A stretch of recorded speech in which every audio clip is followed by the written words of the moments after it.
Bei ya mafuta ya petroli imeendelea kupanda katika jiji la Dar es Salaam kufuatia marekebisho ya bei yaliyotangazwa na EULA kwa mwezi Mei 2026. Kwa mujibu wa taarifa hiyo iliyotolewa leo Mei 6, 2026, bei ya petroli imeongezeka kutoka shilingi 3820 kwa lita mwezi Aprili hadi kufikia shilingi 4115 kwa lita, sawa na ongezeko la shilingi 295, huku bei ya dizeli nayo ikipanda hadi shilingi 4248 kwa lita. Ongezeko hili linaendelea kuweka shinikizo kwa watumiaji wa mwisho, hususan wananchi wa kipato cha chini na sekta zinazotegemea nishati ya mafuta katika shughuli za kila siku. EULA imeeleza kuwa mabadiliko hayo yanatokana na kupanda kwa bei za mafuta katika soko la kimataifa, ambapo mwenendo wa bei unaathiriwa kwa kiasi kikubwa na hali ya kisiasa na kiusalama duniani. Katika kipindi cha hivi karibuni, mvutano unaoendelea katika eneo la Mashariki ya Kati unahusisha mataifa yenye ushawishi mkubwa kama Marekani, Israel na Iran umechangia kuongezeka kwa taharuki katika soko la nishati. Hali hii imeongeza hofu ya uwezekano wa kuvurugika kwa uzalishaji na usambazaji wa mafuta ghafi, hivyo kuchochea kupanda kwa bei katika masoko ya dunia.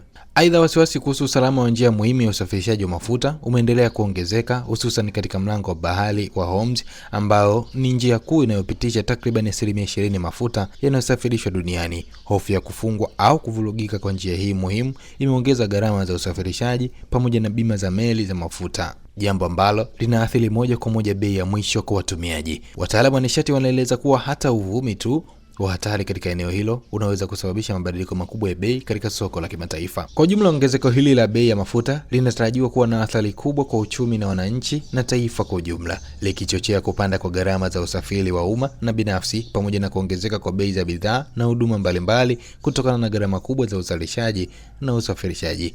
Wadau wa uchumi wanaonya kuwa endapo hali ya soko la dunia itaendelea kuwa tete, bei zinaweza kuendelea kupanda, hivyo kuhitaji mikakati madhubuti ya kukabiliana na athari hizo kwa wananchi. Hii ni Losholi TV Updates, mimi ni Justin Kosan. Usisahau kusubscribe katika channel yetu ya YouTube, lakini pia kubonyeza alama ya kengele ili kuwa kwanza kupata taarifa zetu. Kutufuatilia pia katika mitandao yetu mingine ya kijamii kama Instagram Losholi_TV, Facebook pia tunatumia Losholi TV. Asante na kwaheri.